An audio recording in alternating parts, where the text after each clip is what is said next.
Hello, Tesla Nation.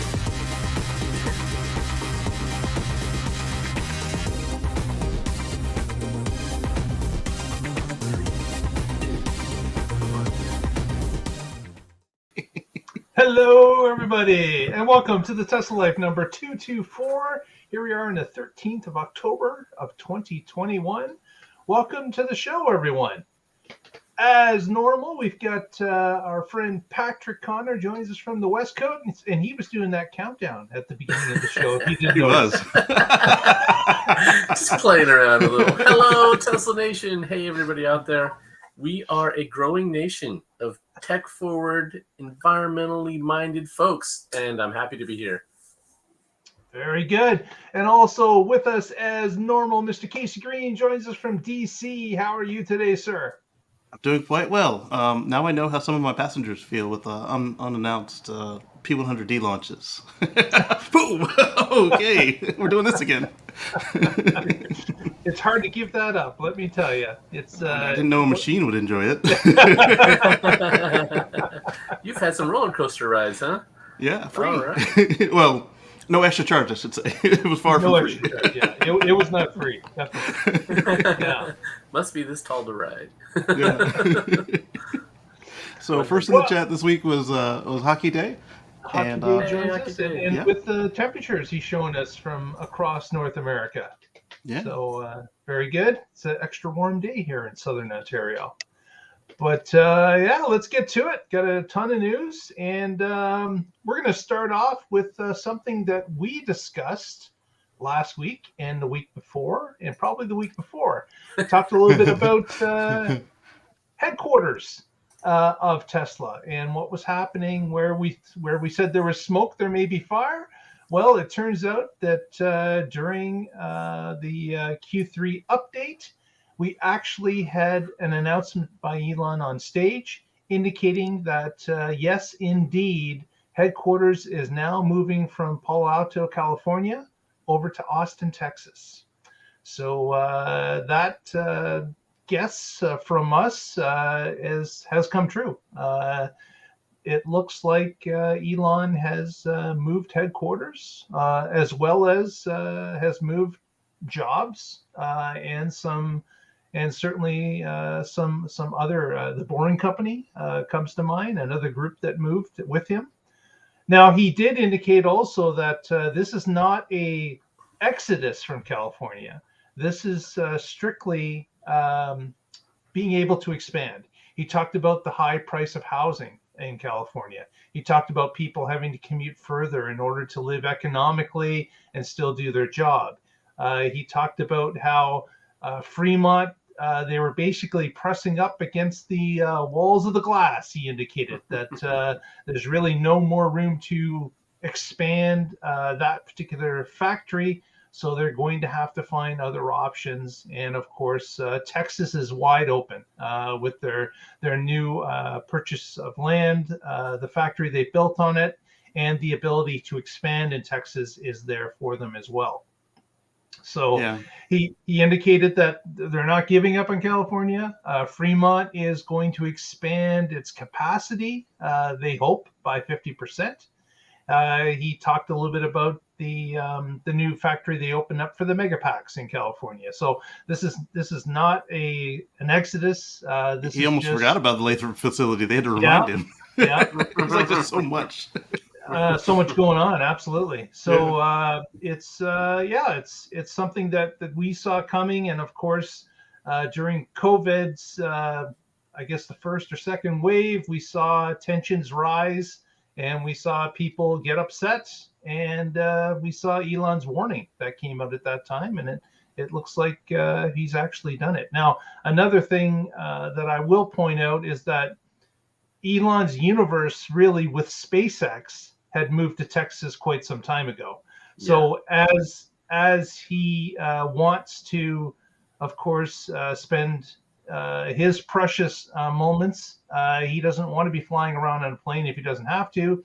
He would much rather be a short hop from his two main, I want to say hobbies, but his two main jobs between the SpaceX and between Tesla, and having it all within 100 or 200 miles is probably the best thing for him, as opposed to traveling back and forth from California to Texas. So I'm sure all of that rolled into a decision.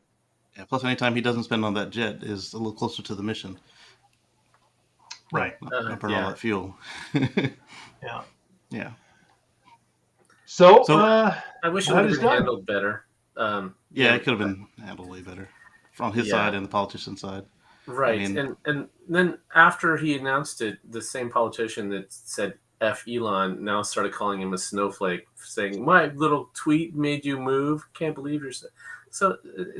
I think she's copying the strategy of a certain loser.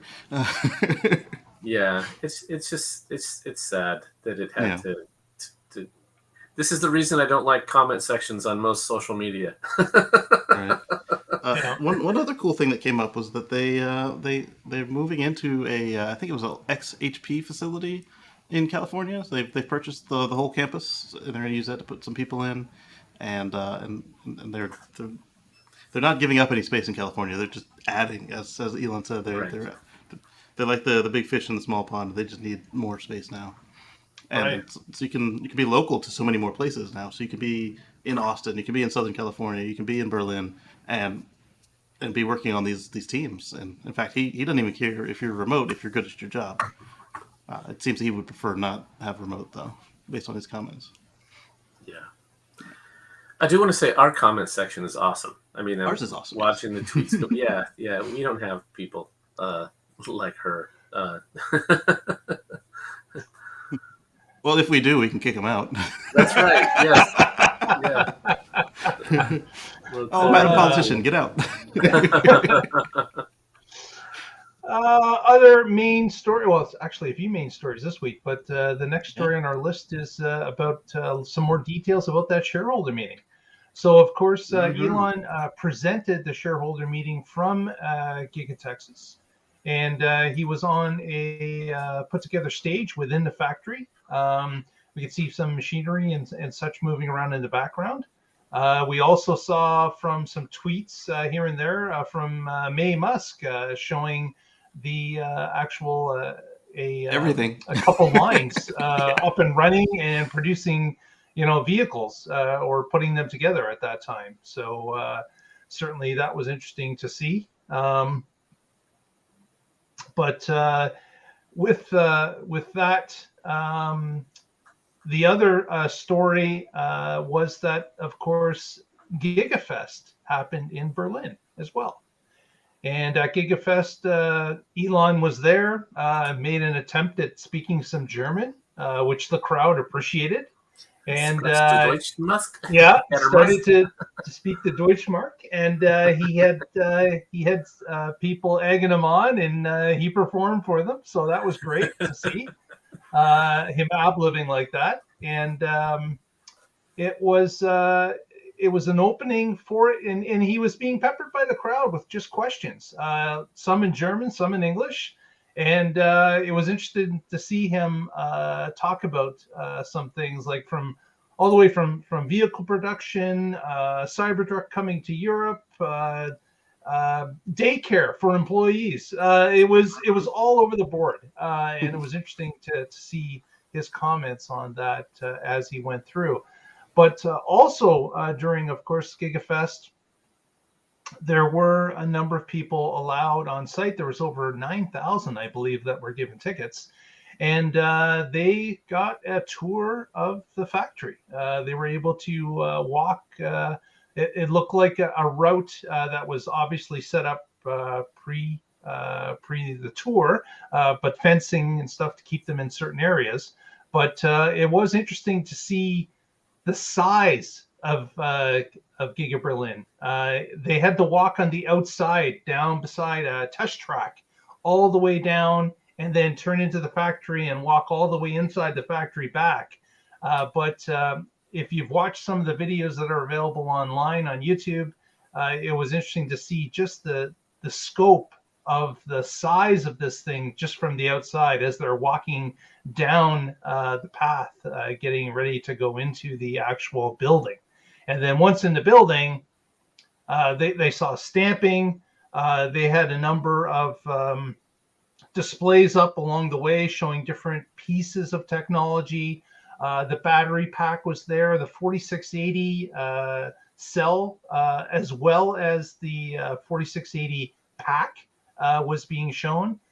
Some interesting features about how the pack going to be part of the rigid part of the vehicle. They're actually mounting the seats apparently to the top of the battery, and then that will be inserted into the car, so that the arms aren't going into the open spaces of the car anymore.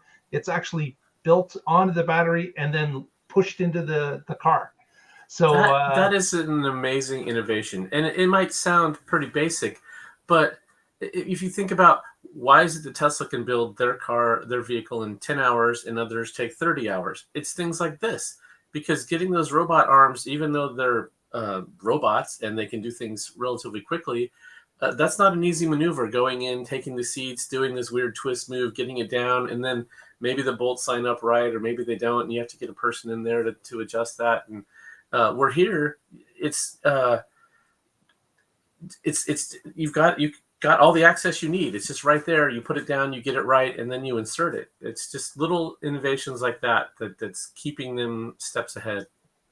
Really, like if you think back to your childhood with Matchbox cars, it's kind of the same thing when we talk about this die cast thing. Yes. Where the body would be lowered onto the chassis, and the chassis would have the seats and everything all there, in the top part of the body would just come down and clamp onto it. And there you had your Matchbox car. So it really looks inspired by those toys. Yeah, it really looks like they've taken a lot from the toy manufacturers' ability to make a die cast of most of the car. And that's another thing you touched upon was somebody asked, will you die cast everything at some point? And he thought that no, that's not the way to go. They need to have the ability to do things in another way for certain operations, for certain ease of use, for the manufacturer of the car to be more effective time-wise. They don't believe that a complete die cast will be ever in the cards, or it's certainly not in the cards at this point. But it was interesting to hear him talk about some of those things. Another couple things that were touched upon in that tour, and I didn't realize this at the beginning, but there was a hood of a Model 3 or a Model Y with lights that were projecting the word Tesla onto a wall.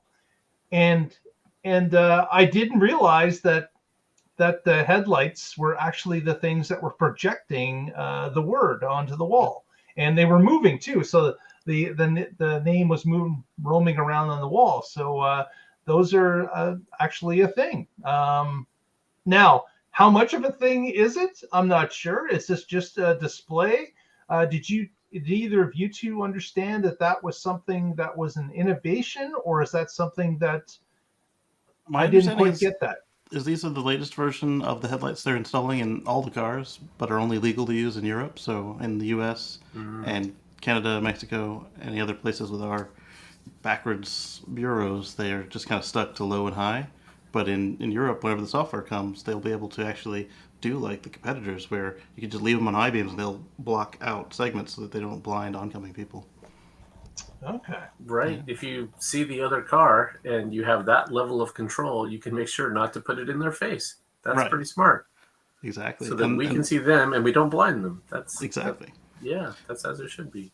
And then the legality of that may be coming soon in a couple of months. They're supposed to do another review, and Tesla, Audi, and several others have been on their case over this. So hopefully we get that and camera mirrors by the time they do the next review.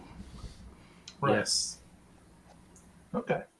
Very cool. Another interesting point with Giga Berlin, I thought, was the building of infrastructure at Giga Berlin. They're actually going to be building or upgrading a train station that's going to be connected to the workplace, which will allow people that live in downtown Berlin to take a quick 20-minute train ride to their job.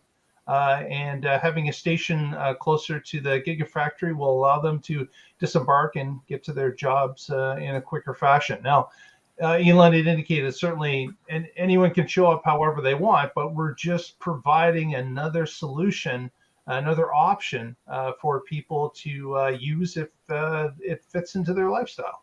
So building that sounds really good to be able to push the infrastructure out and take advantage of a rail line that runs by the factory currently. So makes complete sense.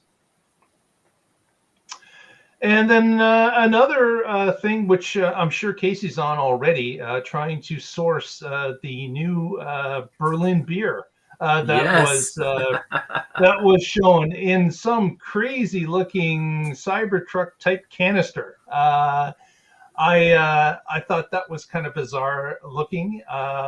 It was kind of mentioned as a side thing. It wasn't even really mentioned all that much. But that's kind of interesting that they decided that they were going to get a Tesla beer put together. Now, whether or not this is going to be, sold regularly or if it's a limited edition, kind of like the Tesla Tequila, but not really sure about that. Not sure about those details. But Elon had said they're going to put together a beer.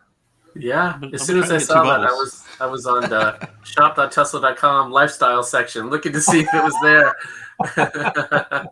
It's not there yet. I need to put it right there next to the Tesla Tequila, right there. Nice. Akide says it was diecast. That's cool.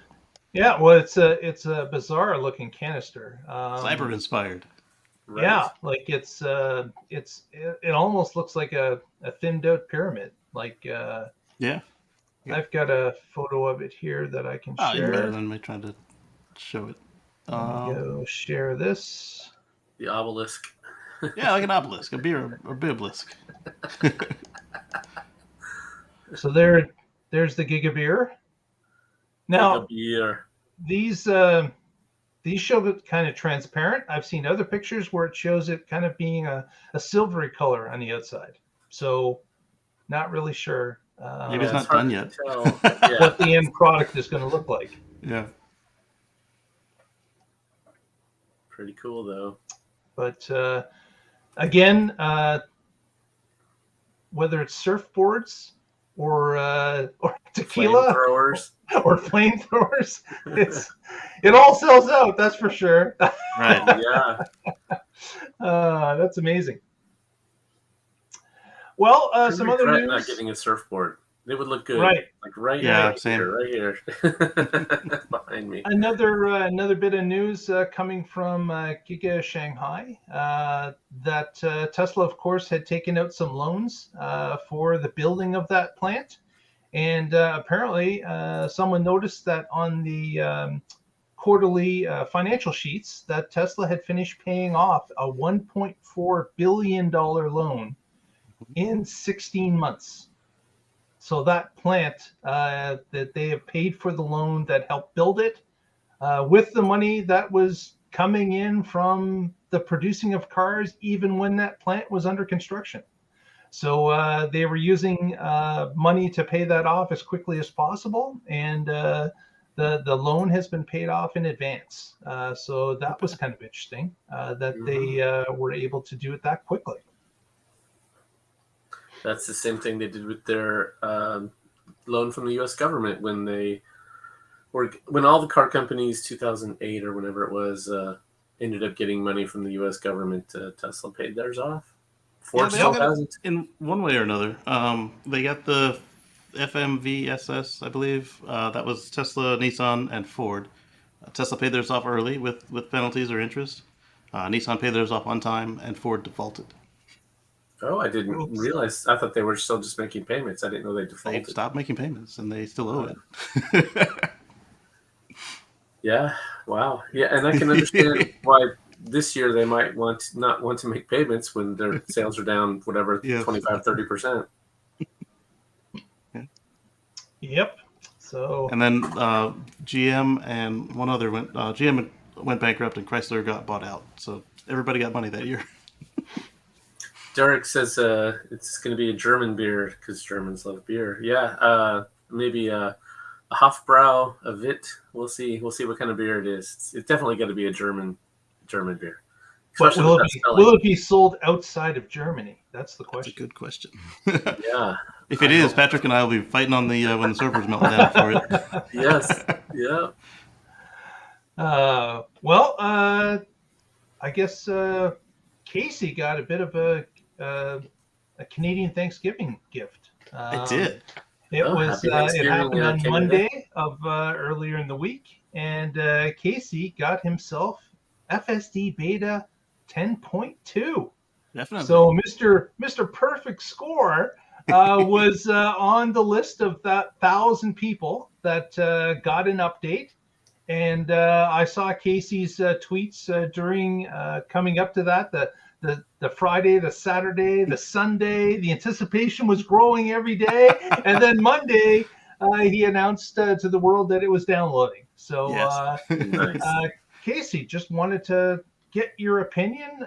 Give us a little run through of what you had seen with it and what your experience has been so far. And my plan was to sleep it out and just wake up and hit download and install, but we ended up on a little trip at midnight, so I was like, oh, it's only 3 hours, let me wait up. I'm never waiting up for another Tesla update unless I know what time it's happening Eastern time. Because it wasn't 3 a.m., it was 5:05 a.m. That's painful. Right, I'd finally given up and decided to go to bed, and then I get an email from the car that's downloading software.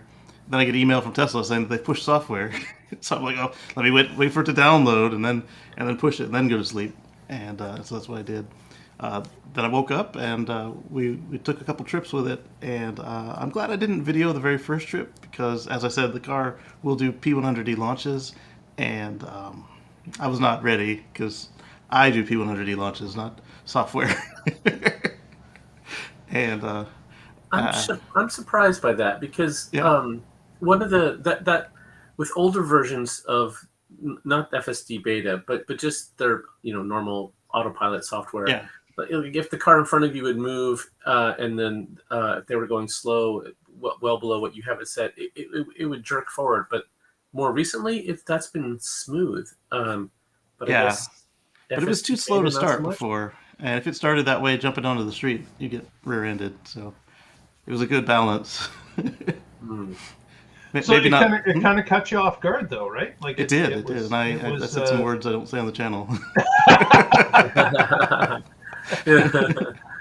So can you put it in chill mode and It ignores all that. But I didn't really want chill mode. I just wanted. That was my first experience with that. There was no warning. It was like, whoa, we're going. Yeah, going rather quickly. Yes. I like it better than some of the software we've had in the past. There's a long section at the end of Maryland headed towards Ocean City and Delaware where there are constantly these flashing yellow lights letting you know that the farmers might pull out of the road at any point in time. And on the previous software, my car would either slow down viciously every time the light turned on, or it would try to stop as if the light was turning red, which you don't want to do at 60 miles an hour. No. And so on these ones, it either went straight through, or every time the light went on, it would do this, like the VW commercial, da da da. And around town, it does great. I don't have to pull the stock when it turns green; it just goes. Depending on the speed limit of the road, it will do it like a normal person does, like about what the other Leadfoots do. Or if it's a high-speed road, it will launch. And I kind of wish they were all launches. It's not perfect. It sometimes ends up in the wrong lane. It breaks the law a lot. It tries to change lanes in the middle of an intersection. It'll change lanes in the solid lane gutter headed up to a stop sign, stop light, where you should have already picked your channel. And it's like, I'm at the end. I'm gonna cross over 3 lanes right now. We got this.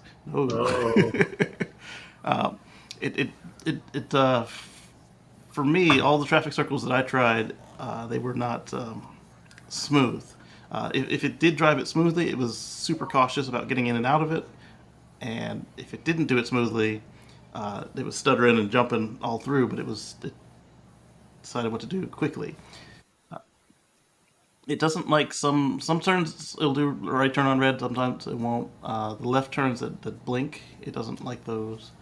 But you can see the potential there, and I'm super excited to be testing this out. I've already submitted, I think 5 different submissions to the beta team, and then my car has already uploaded about 8 Blu-rays worth of data, like over the.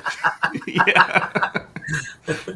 I didn't know it could Why go is that my fast. router getting hot? Yes, exactly. The fastest I've ever seen it go was 6 megs on the router, and then I'd park it and unload the car and come upstairs, and it's still pushing 50 up. And I'm like, well, that's not a lot for what the connection can handle, but it's half of what the car is got a connection for from my router to the driveway. And I just didn't know it could connect that quickly. That was really cool to see. And it would hold that for like an hour. I'm like, what are you still going? No, okay. Wow. Yeah. I was wondering if they were going to keep the beta report features. I'm glad they did. There. Yeah. Yeah, because there are a couple places that I've found it very useful, and then I followed it up with the email so they know why I was clicking on it. But I'm sure just having the snapshot is better than nothing. But as they've said in the past, if you take an interaction, all input is error, as Elon says. So they'll be able to collect the errors if they're minor. But if they're egregious, I like to tap a snapshot, note the time, and then I email the beta team, hey, this is what's going on. Mm-hmm. That way it's unambiguous. Wow. Yeah. So with the, I watched your video that you had put out, the first one during daylight hours. Yeah. And it was concerning when you talked a little bit about it coming up to a light. You had indicated that you were supposed to be turning right. Yes. You were over on the left-hand side, and like you said, it did cut across 2 lanes to get over to the right. Yes. A lot later than you would have expected it to do so. I'm glad there were no police there. I believe you were even saying, I don't know where we're going. Right. because you knew the route in your head, and you knew that the right-hand turn was happening. But right, and you see on the GPS it says turn right now, and it's in the left lane with the left signal, and you're like, well, where are you going? It had the left turn signal on? Yes. Oh, man. Whoops. Right. So, that's... I heard somebody else basically indicate that after their experience with it, they had likened it to a teenager. Very confident, very vehicle, dumb teenager. That for the first few times. And it was... the turning into the wrong lane. Mine did that once. That was scary as heck. Yeah. It was clear where it was supposed to go, and then it took a sharper turn than it should have, and you're like, that's oncoming traffic, though. But what I did notice in your video as well, Kacey, which I would implore others to do the same technique that you were doing, was that your hands were always on the wheel. Like you were just letting it slip through your hands as the car was doing the turning. Yeah. But you had the ability to grasp the wheel at any moment if you felt things had gone too far wrong. Yes. But, I see others that they kind of rest their hands on their lap and they still have to reach up and grab it. But I think your technique is probably best. So that my goal is still to be one of the exactly. My goal is still to be one of the unmarked Teslas, as far as I don't want any scuffs on my wheels. Yeah. So if I had a yoke, I would probably keep my hand not necessarily inside the spoke, but I would keep it so that I could grab on one of the 3 sides. But since mine is round, depending on how confident I am in what it can do, if I'm not sure, I've got both hands. If I am sure, I've got the one hand. And if it's a turn, I still do both hands anyway with a turn, because who knows where it's going to turn and how fast it's going to turn. Yeah. Yeah. So when it turned, it was a left-hand turn going into the wrong lane. Yeah. That must have been a little bit panicky. Like when you see you're heading in the wrong direction. That's oncoming traffic. Yeah, like that's a bit of a wake-up call. Yes. and you had to disengage a couple times there. Did you ever have it go into the wrong lane and it quickly reassessed and got into the right lane? I haven't given it the opportunity yet, because I can understand you not wanting to take a chance any further. There always comes a point where you say, okay, it's gone too far. I don't care what, I'd rather just be safe and get over.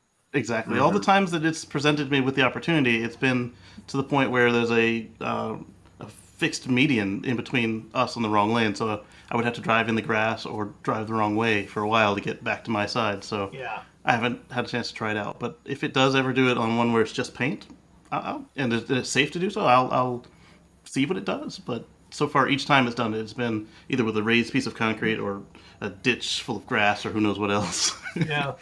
It'd be interesting to see that if you went out, in the middle of the night when no one's on the road, if it would actually continue down the wrong side, or if it would actually stop and say, okay, that's it. I can't go any further. Right. That'll be fun to try out for sure. Well, maybe unless you get a ticket, because remember, you are Yeah, still that's true. responsible. You're still Yeah, responsible, for this, exactly. so- Yeah. I'm not drunk, officer. It's my car. Right. I did find that they added in code now that it can wash the windshield. So you don't have to worry about somebody coming up to you and spraying with a bottle. It's got you.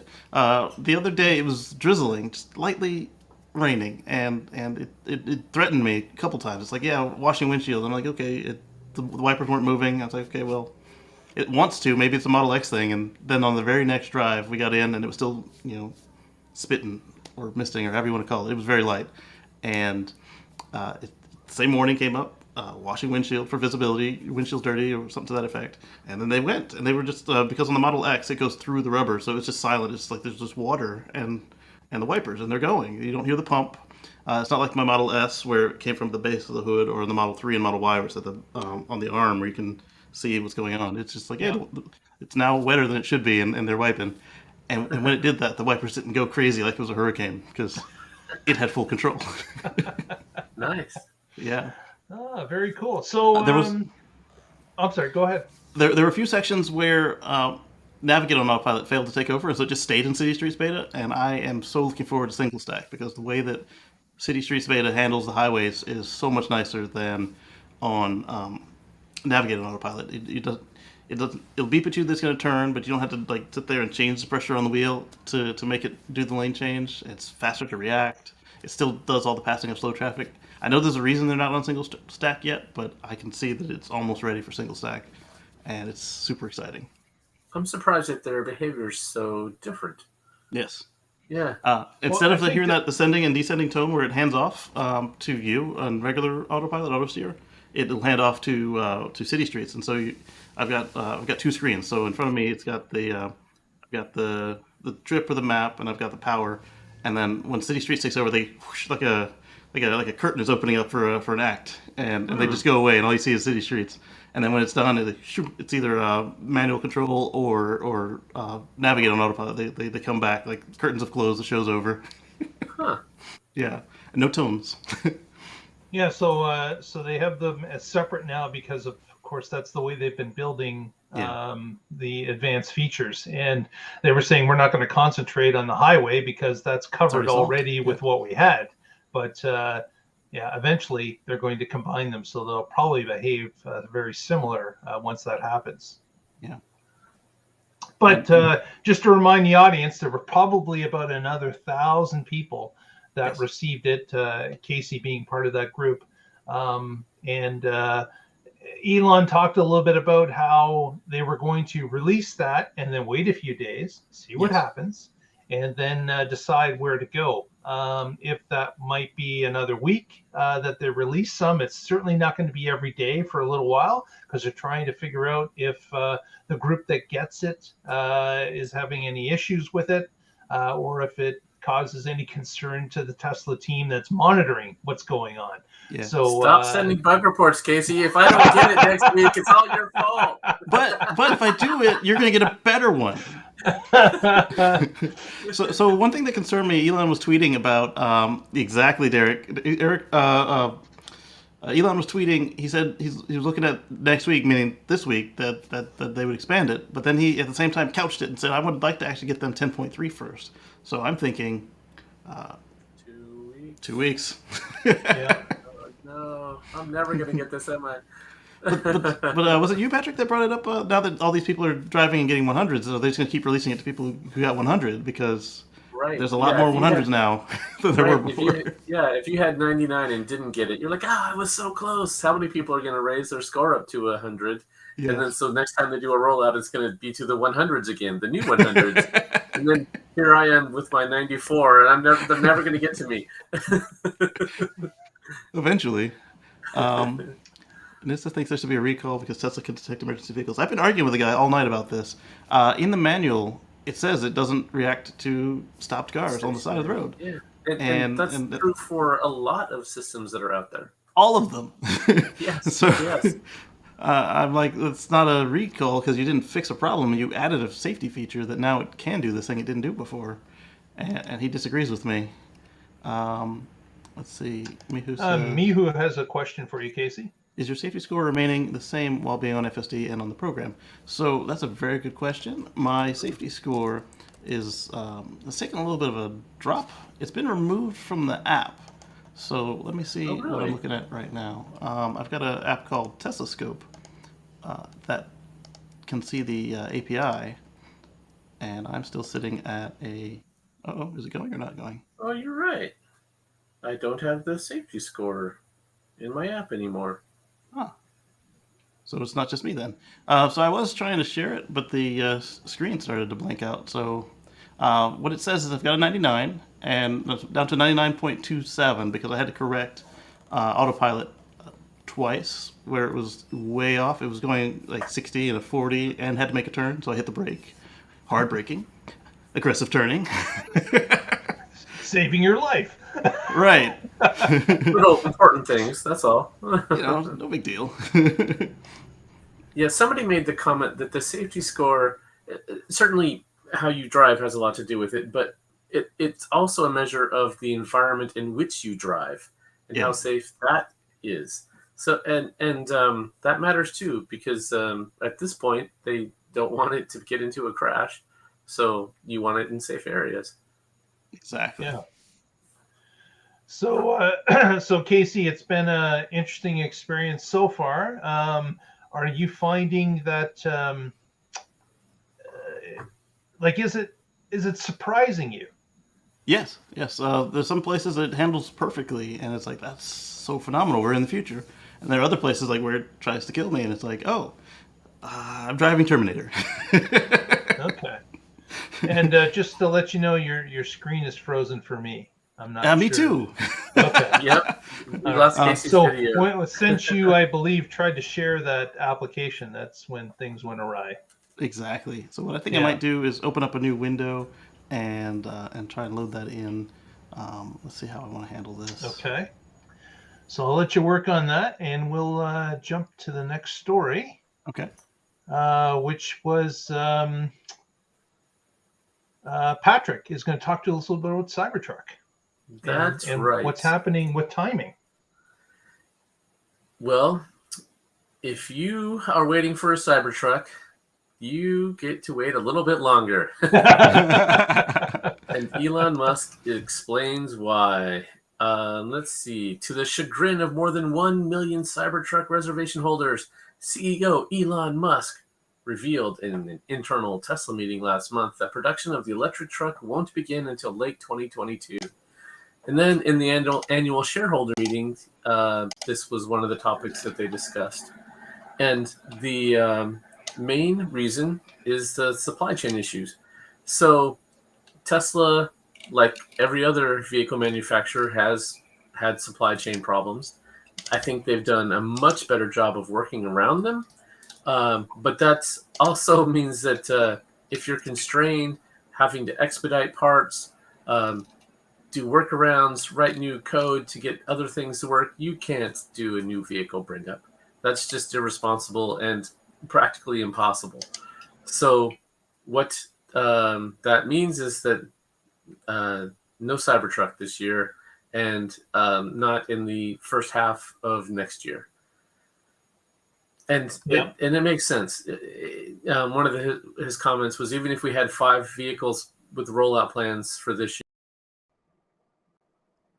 we wouldn't be able to get the parts, to source the parts we need to make that happen. So, sorry. And I think a big issue that was kind of rolled in with the parts constraint is the 4680. I think that is is one of the biggest issues that forced it down the road another year. We knew there was never going to be much production, even if it did come out late this year. We knew that they would have to ramp up and there would be a slope for that to happen in. But the CyberTruck, unlike the Model Y, needs the 4680s to be price competitive, to be, to have some profit built in. A lot is riding on those 4680s for that vehicle. Unlike the Y, that can still take 2170s from another factory and incorporate them and still roll them out, which we are seeing happening today. Yeah. But that 4680 is something that is required for the CyberTruck actually to make it to production. And they're not quite there. Although we have seen some information about stories about the Cato Road hiring more people for the production line. They're getting a little bit closer. And of course, Elon is looking at, his past mistakes about ramping up before they were quite ready. And he's taken a page out of that book and said, you know what, we have to be perfect before we duplicate what we have at Cato Road into Texas or into Berlin. We have to know that everything works and can be ramped up to the speed we need it to be before we move it and make another one at another plant that we may have to go back and rework if it doesn't work out to our expectations. So having that nailed down first is a big issue and has to be done in order for the 4680s to be successul. And that was exactly his advice to RJ Scaringe from Rivian.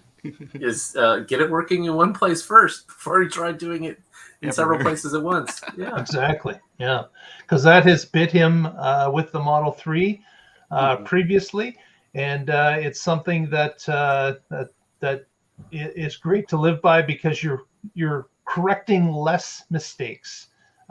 You're just duplicating things that work is a lot easier and faster and more efficient than having to go back and repatch things because many things are broken in many different areas. So plus they don't have to re-engineer everything to put 2170s in the Model Y because it's already got them. So 4680s, since that's going to be your best-selling car ever, okay, let's get it there when we're ready, but they also don't necessarily want to use the high nickel in the Model Y, so you can use the higher iron in those. Right. But the CyberTruck, you don't really want to engineer two different batteries for a truck when it's built for one. So it's going to need the battery it was designed for to be ready in volume. And it's going to need high nickel. So you need more batteries than what they have today to do that. Towing and hauling will be a regular part of its life, where most Model Ys are not doing a lot of that. Not too much. Every now and then. Right. Yeah. If you even got the options. A lot of people didn't even get the tow option. Yeah. Good point. Right. So next we're going to touch on something that I was perusing our favorite Tesla supercharging mapping program, which of course is supercharge.info. And what I noticed was that a couple of new locations opened up, and I'm just going to share a picture that we have here. Your computer doesn't get mad when you share. No. Welcome back, Kacey. Welcome.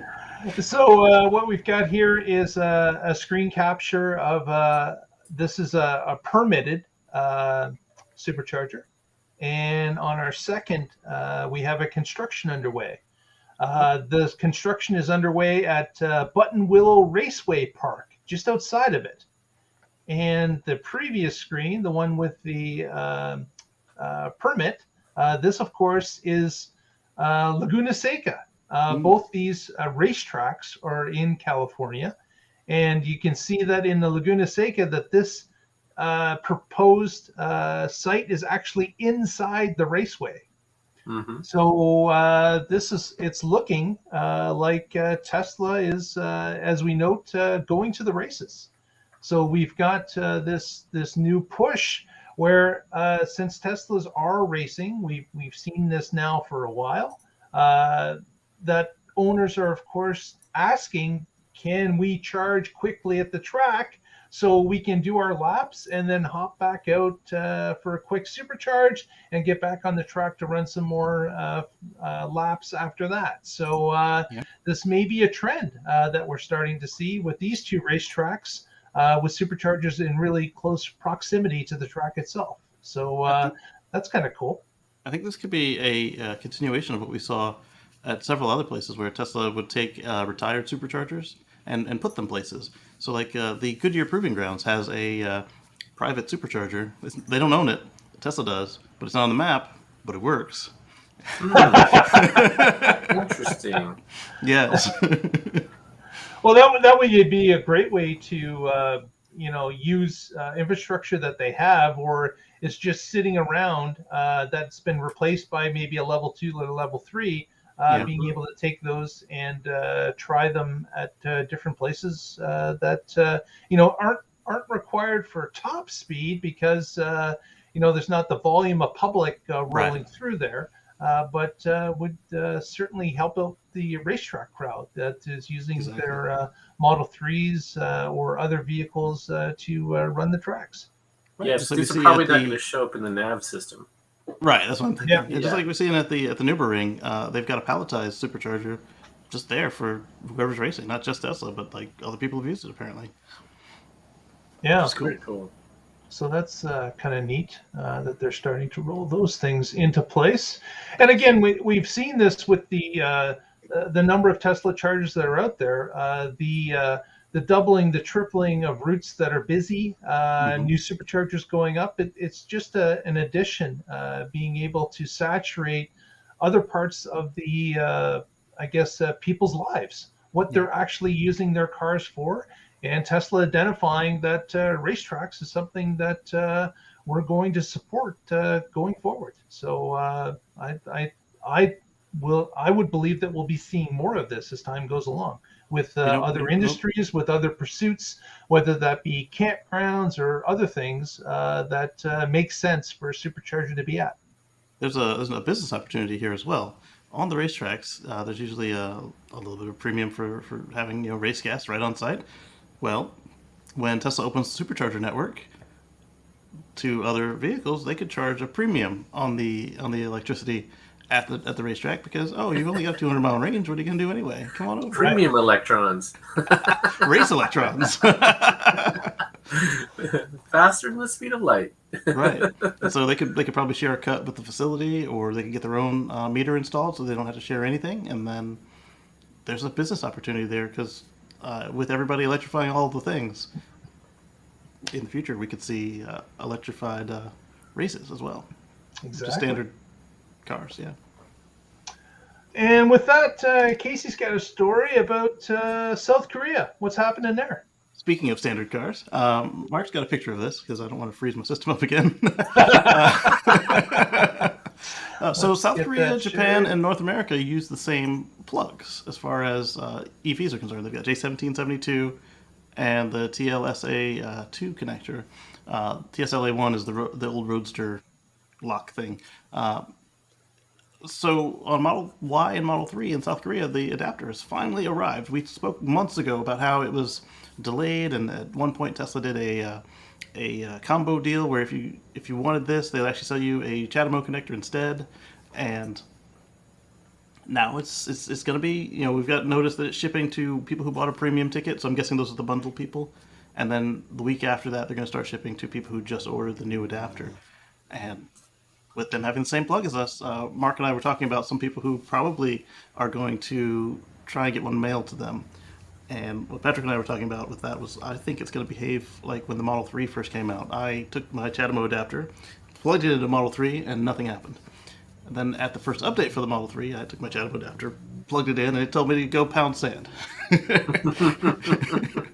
More polite than that, but it basically said it's not going to work. And then months later, almost a whole year, basically when the Model 3 hit Japan, is when they finally certified the CHAdeMO adapter to work on our port on any Model 3. And so they just did it worldwide at that point when Japan came online.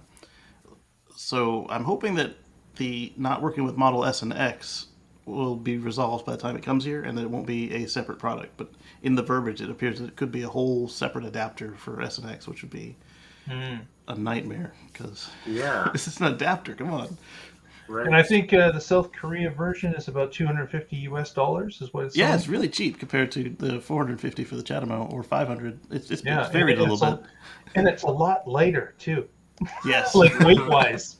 That Yes. the Chatamo adapter you have, Kacey, is quite It's a a monster. monster. Yeah. I should have brought it in for the car. Yeah, but so I bought the Chatamo adapter also just because I had a Leaf, and so I knew where all the Chatamo stations were, and I was like, oh, I'm so gonna need this because I can't believe Tesla doesn't work with those, and I have never used it. Tesla's network is so good, and with the longer range vehicle, so I'm not going to jump out and buy this one. Whereas when I first got my Tesla, I would have like, oh yeah, I got to have all the things because who knows where I'll need to stop and charge. I want to have all the options available to me. The Tesla network is so good to just unless you have a very particular reason that you need this, like that they only have CCS at your work or who knows, whatever else. You might have a reason to buy it, but I'm nowhere near as desperate for it as I was when I first got my first Tesla. Right. The reason I want it, for other than completing the set, is that all the places that I would be off the supercharger network are going CCS only, like Electrify America, etc. So I would need CCS to be able to partake. But just like Patrick, I haven't used mine a lot. I used it all over Charleston before Charleston got their own supercharger, Charleston, South Carolina. So I used mine probably like 50 to 100 times. But I only used it once on the road. It was a electric co-op in the middle of North Carolina, and we were in the mountains, and I didn't absolutely need it, but I also didn't want, the family behind me. No. See, this is why you can't have an electric car. Because we would have had to go into turtle mode to make it where we were going. But there was a charger in the middle of nowhere, and plugged in. It was 50 kilowatts, and they're like, see, this is why you need superchargers everywhere. These things are slow. I'm like, yes. So at least they weren't complaining about the electric car. They were complaining at the electric co-op for choosing the cheap unit. As far as they knew, it was the cheap unit. It was really the max that my adapter could take anyway. So, and for those you don't know, Patrick, of course, has been an EV warrior for quite some time.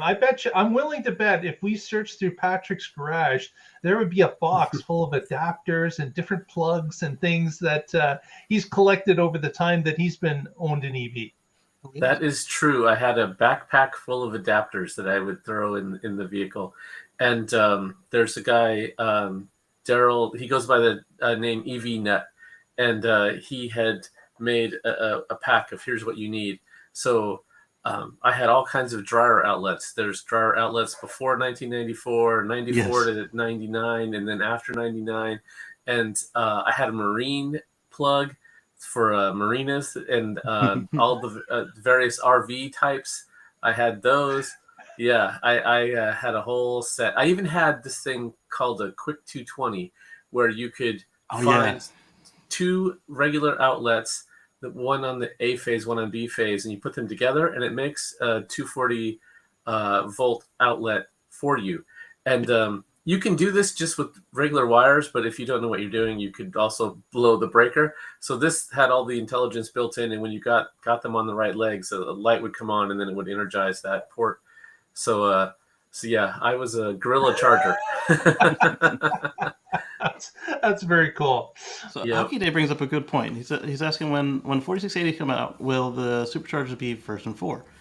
I say probably not, because Elon's already talked about the same way that version 2 got several updates, first to 120, 135, to 150 kilowatts. He's already talked about upgrading the V3s to higher output. So I think that they're just going to go that way. Megacharger might be V4 or it might be version 3.3 or something, because I've seen spy shots of the Megacharger cabinets, and they look exactly like V3 cabinets as far as their shape and profile. They were undercover, so I couldn't see if they were designed the same way. Right, but it makes sense that it would be version 3 gang together in a way to supply. Well, rather than gang together, they just don't put 4 spots on it, because a V3 charger is a megawatt, and they cut it up into 4 250s. And rather than like version 1 and 2, where they would kind of, whichever car came in first got the majority of the share, and the next car got scraps, they just locked it in like the urban superchargers. The urban superchargers are 72 for both stalls, and Yeah. V3 is 250 no matter what. So if you're by yourself, you don't get a megawatt, you still get 250. Which is good because Burn up a Model 3. Right. Yes. Patrick and I have speculated in the past, though, that CyberTruck may get a pair of them to itself. So a further way to handle this is, since the Cybertruck has got a completely different battery, almost the same as what's going into the semis, you could give them 2 lanes if they're empty, and then also they can get 500 kilowatt charging, which would be really awesome. Yeah, that'd be interesting. Yeah, we don't know if they'll do it, but it's an interesting idea. Yeah, and then we noted at the time that the spaces for the Cybertruck onlys are huge. So not just to fit the spot, but they may. I've seen this in Ocean City, for instance. They actually have a 6-stall V3 supercharger instead of an 8-stall or 4-stall. So one of them is not doing anything as far as work is concerned, and either the guts aren't filled in, or they can expand 2 of the spaces out for Cybertruck, and then give them 500 each instead of 250 each. Yep, it's going to be interesting once those tri-motor Cybertrucks are on the road with 500 miles range. Those are going to be monstrous batteries in those vehicles, kilowatt size. So that's going to be interesting to see how they handle that. But Patrick's got a couple stories about the Giga Texas. What's happening there, Patrick, besides you think you're winning this bet? That's right. Yes. So the bet was not to who gets to the fest first. That's right. So yes, I knew taking the bet. You had 6 months lead on me, and if I lose by a month, I'll still call that a win. So now that, as you heard at the beginning of the show, at the top of the show, that Berlin has had their GigaFest. Well, what about one for Austin? So somebody saw your merit, asked Elon this on Twitter, and said, how about Giga Texas having a similar one with tours and raves and even some Texas barbecue and Austin food trucks? To which Elon responded, hell yeah. Elon likes a party. Why not? That's right. Yeah. So I don't know when this is going to be. We don't have any details yet, but they plan to be open by the end of the year. So I'm thinking it's got to happen this year. Unlike Cybertruck, this has to happen this year. What if they open the factory first and they do this as a grand opening ceremony? Right. So it's going to they could. first quarter, second quarter next year. The factory's already been putting out cars, but then they have a party. Right. They could even do it with the first vehicles being delivered. Or that. That would be a cool way to do it. Yeah. So with Berlin, they had 9,000 tickets that they had for that. So I'm sure that there are, Texas will be bigger, and that was in Germany, where there are a lot of people that work for other car companies, and if in the majority of Tesla sales have been in the U.S., arguably they have fans around the world. But I'm thinking there's going to be a lot more than 9,000 people that want to go. If anybody down in the chat there is going to be going, let us know, because if you want to go to, if you live in Austin or if you want to go there, let us know. This would be cool. So I think you're onto something, Hockey Day. Tesla Tequila Special Reserve Batch 2. Oh. Yeah. I would think that the number would be off the chart. Like they're definitely going to have to limit it, because I think that you would have an unbelievable amount of people that would want to show up. And you know what? If the borders open, which is rumored to be, I'll even try for a ticket. Right? But cool. it would be very interesting to see how that's going to work out. I'd like to be your +1, sir. And if I get, you can be my +1. There, we're making a plan as we go along. Absolutely. Cool. Yeah, so what if they're doing Giga Beer for what would they do for Austin? They could do the tequila round 2. Is there a local alcohol for Austin? That's a good question. I don't know. I don't think so. Keep Austin weird. They've got to have something. I know they have Chewy's craft beer. Maybe something that's used at South by Southwest. Some medicinal products. That'd be interesting. That could be, yeah, like you said. I would never be interesting. able to partake in those. Yeah, no. But yeah, who knows? Who knows what the speciality would be with Austin? But I could definitely see some good barbecue. Like that would be yes. that But would it be won't package something. very well. Yeah. No, they could sell barbecue sauce though. Oh, there you go. Austin sauce. There you go. Yeah. Everyone wants some awesome sauce. We'll have some Austin sauce. Exactly. That'll be fun. Yeah. So So cool. goes. So speaking of Austin, Yep. Tesla has created 5,000 new jobs in the Austin area this year, more than any other company in that region. It is Tesla. So this is a story coming to us from Teslarati by Joel Klinder. And the Austin Chamber of Commerce is looking at how many jobs have been created in this area. And I can certainly say they are happy that Tesla chose Austin over Tulsa. Yeah, definitely. Yeah. And so this is just construction phase primarily at this point. And then the knock-on effects for all the other businesses that are around there. And they're also, they've already started hiring, although I don't know that they actually have people working there on the line. We had a story about that where somebody flew their drone next to a window and saw that they had these, they were processing new employees in the area. So they are definitely hiring. And Tesla's projected to create 15,000 new jobs eventually in this area. A lot. Now, if only they could sell the cars there and service them properly. We don't need sales and service. No, they can go to Oklahoma for that. They can go to Louisiana for that. Come on, Kacey, don't be crazy. Absolutely. Yeah, we need exactly the PR. We need our truck drivers to be on the road all the time, taking those vehicles outside the state and right back into the state. Bring it back home, yeah. This is helping make more jobs. The truck U-turn guy. Right? The governor was once again trying to hitch his wagon to Musk, and the Tesla fans weren't having it. They were like, all right, so when can, since you're busy making special sessions, when will one of them be about allowing them to sell the cars here now that they've got the factory that you're so proud of? Oh, man. Yeah. Yeah, I bet you no one got a response to that tweet. Not a one. There was a guy who was like, "Oh my goodness, it's you!" And like, he said, "Let me shake your hand." And then, while as we know, he's in a wheelchair, so the guy's holding his hand. He can't get away because he's in a wheelchair, and he tells him what a piece of poop he is. The guy's just sitting there nodding his head. He's like, "Oh, let me go." Just taking it, yeah. Yeah. Security. Right. Don't harass politicians, no matter how much of a poop bags they are. Don't do it. Well, okay, but you can vote. Vote, but don't physically harass them. Don't follow them into restrooms. Don't hold their hand hostage. Come on, guys. We're better than they are. Act like it. Yeah, you can definitely speak your mind and you can make your point known. But let's be responsible about it. Stalking is always bad. They are people as well.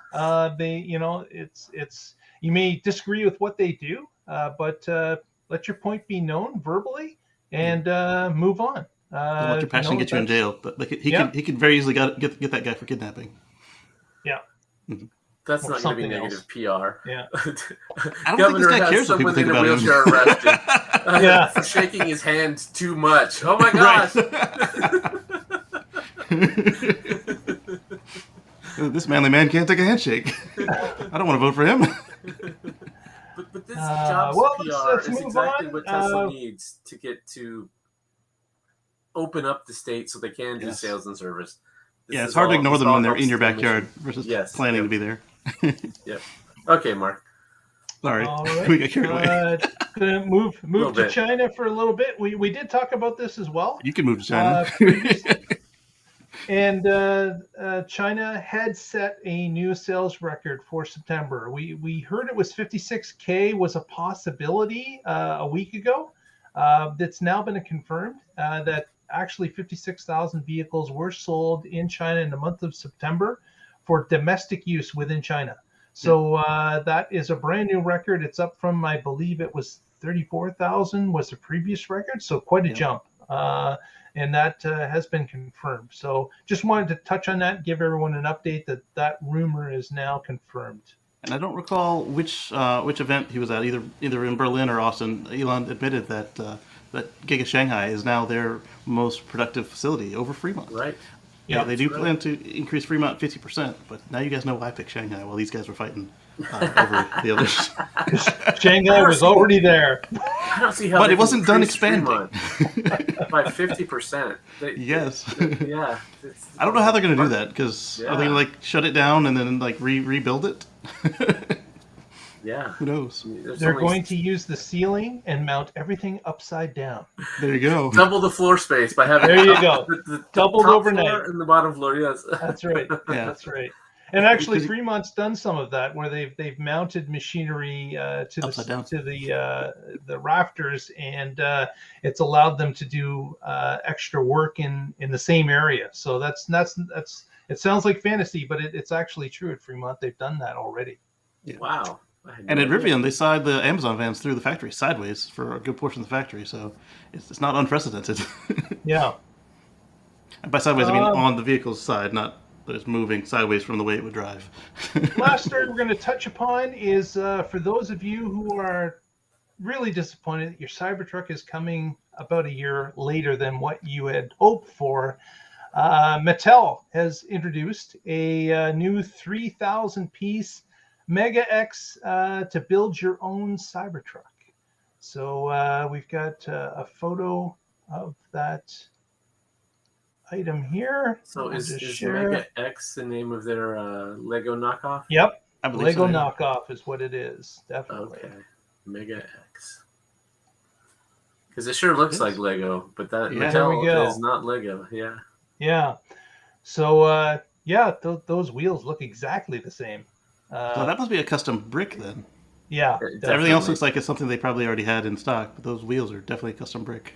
Yeah. Because aren't they exact? That's the hubcap, definitely. Yeah, the windows also would be custom pieces, and maybe a few others. Yeah, probably so. The when Where's this the was shatter announced, sticker? right? The shatter sticker. So it's on the other side of the truck, so maybe it's there. When this was announced, I saw a bunch of the folks in the Tesla community say something to the effect of, "Lego, you had your chance," because they've been requesting this. Yeah, they did. They absolutely did. In fact, it was even voted on a number of people to get it introduced to the ability to be added to the Lego repertoire of custom builds, and they turned it down. So yeah, they have a stupid system where it's not like who gets the most votes. It's like if you get past some threshold of votes, then they'll consider it. And even though it got way beyond the number of votes it needed, they said nah. Yeah, and I don't envision that Tesla did a exclusivity agreement with Mattel, because they don't want to do that for dealerships. So why would they do it for toy manufacturers? Like the Model 3 diecast doesn't appear to be made by Mattel, but all of the official Matchbox cars obviously are. Well, that could be part of it too. It could be that Lego didn't want to pay fee. Yeah, the fees that would be required to license with Tesla. So maybe they actually opened the door and talked a little bit, and then found out how much you want. Yeah, Who knows? One of the game series I like had a Model S. Oh, actually, first it had a Tesla Roadster. Then in the next edition, they had a Model S in it, P90D. And then the next edition, there were no Teslas at all, no electric cars at all. And I didn't actually buy that one. I rented it instead because I was disappointed. But I think in their case was Tesla must have raised their fee and they didn't want to pay it anymore. Is the scuttlebutt that I've been hearing on why that happened. But it is in the PlayStation version. But I'm not going to buy a PlayStation for one game. So hopefully, with the PlayStation chip in the Model S and Model X, maybe they and the Cybertruck will get this game and I can play. It's not exactly a PlayStation chip though. It's not exactly. It's closer to the performance of the PlayStation, but it's an AMD Ryzen chip. And exactly. Yeah, which means there's no PlayStation connection there at all. So doesn't.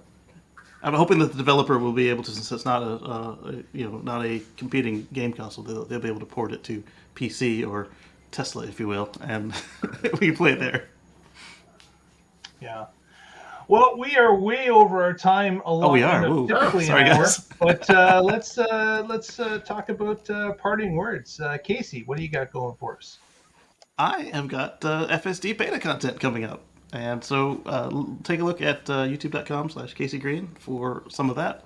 Every Sunday I do a what's new in the news in the world of our future. And you can take a look at that, dip in and out. Most people do about 30 minutes a piece, an hour. And then you can watch it on replay later if you want. Very good. It's youtube.com/KACEYGREEN. Fantastic. Patrick, any parting words tonight? Sure. Hey, Kacey, if you find out where the beta score went, let me know. Safety score, I mean. I'll send you a link. Oh, okay. Cool. And I want to give a shout out to Green the Only on Twitter. He just tweeted that for us MCU1 folks, there's an update coming. So yay. Finally. Yeah. I have a little FOMO every time my wife's car gets an update and I don't. So I'm happy to get that. And of course, I have to throw in that I'm driving my vehicle on Sunshine because I'm striving towards a future free from fossil fuels. There it is. Bingo.